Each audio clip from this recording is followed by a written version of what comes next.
That big ass 70 by the time. Yeah, let me say. I know I There'll be no peace. There ain't gonna be no peace.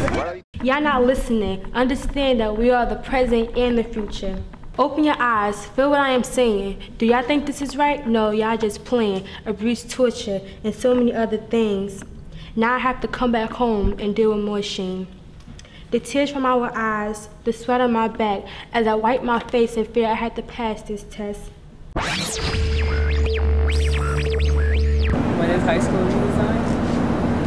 I think high school redesign is about physically constructing the building again and also having more faculty members, more programs, and more services for the students. Well, I think the high school redesign, I like to think what the legislature is trying to do is to make sure that children are prepared to be productive citizens, which I think is very important. And I'm all for standards. I'm all for students meeting those standards, but I just think that they need to make sure that schools have the resources that they need so that students can meet those standards. Yes. Otherwise, their goal is not going to be reached. What they're trying to do is make it more stringent to get out of high school. I think that what happens is when kids are not successful in high school, they don't feel like they're successful, then they drop out. When high school becomes too difficult for them to manage and manage the rest of their life at the same time. If we do those things without providing the levels of support and the resources for those kids, then they are gonna drop out. After high school, I plan to attend college at Boston University. I really want to go to Penn State. That's my dream school, but as of now, I'm looking into maybe more local schools in New Jersey. I would like to pursue education, teaching math, maybe from the grade 7 to 12, and accounting. I'm going to college at Rowan University on the other side of New Jersey. I want to go into urban redevelopment and affordable housing for my community. The academic achievement gap has been with us for a long time, and in many ways it reflects the inequality that exists outside schools and is reflected in school outcomes, in differences on academic achievement measures like standardized tests. For example, in New Jersey there's a gap of about 20 points between the percentage of students passing the language arts portion of the high school proficiency assessment in the urban areas and the suburban areas, and of about 30 points in the percentage of students passing the math test. The graduation rates and the dropout rates also show gaps. For example, about 90% of the white students in suburban areas in New Jersey graduate high school. It's about 67% and 65% for the African American and Latino students. Most of Wabanja students come from a socioeconomic deprived area, and that in itself presents unique challenges. I would like to focus on more academic needs of the school, but I get pulled away from that focus at times, worrying about the organizational and safety aspects of the school. Students are at a disadvantage to begin with, when they're in an urban environment. There's a correlation between education and the amount of money you make. The family that is in an urban environment that doesn't have that level of education, doesn't have the finances. You have parents working 2 or 3 jobs, or you have single parents working 2 or 3 jobs. So their focus is on trying to pay the bills, the rent, putting food on the kids' table.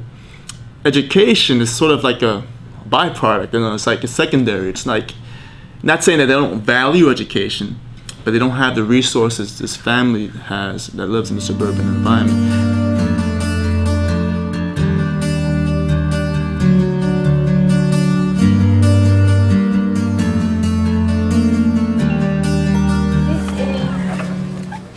Actually a language room.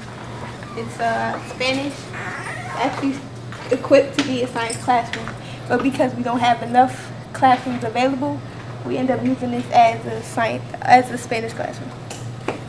Well, suburban schools, I think they're better because, to me, it's just the surrounding, the environment they're in. And urban schools is not a good place to be at. It becomes a crisis in the black community because the education system is the gateway to the prison system. Education actually sets these young brothers and sisters up to go into prison because it's not giving us a knowledge of ourselves, who we are, and we don't have a sense of identity, so we don't know what we can accomplish. Is it because my face doesn't look like her face? that her books are brand new, and that her pages don't crumble as she reads, while the books that I read are dusty beyond belief across every sheet.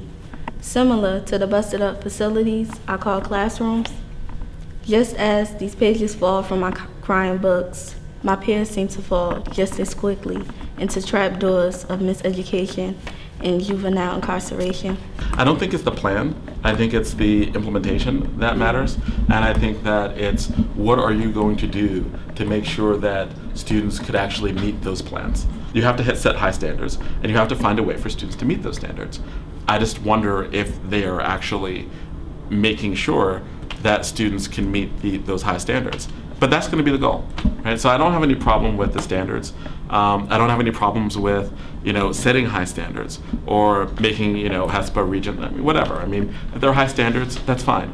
I think that the focus, though, for any plan has to be, well, what are you doing to actually help people meet those standards? Before they implement this, they have to come to the schools and come to the urban areas and see how we are living. Most of the time, the people who implement these plans, they don't come to the schools and see what's going on. They be just sending representatives. Their representatives come to the school, walk around, write down papers about what they think about the school, but they don't really want to do that. They just be bored and don't have nothing to do, so they're going to put negative stuff on the paper. They need you as the person who's implementing this plan to actually come to the schools, see what's going on, see what we don't have, see how the schools actually acting. Give us the resources that we need first and address the problems that we are currently having, making sure that every student is adequately prepared as students that attend suburban schools. What didn't work at my school is the kids being in the hallway all the time, not going to class, and just being disrespectful to the teachers. If they don't have the right resources, they won't be able to achieve anything really. Check out all the urban schools who really needs help.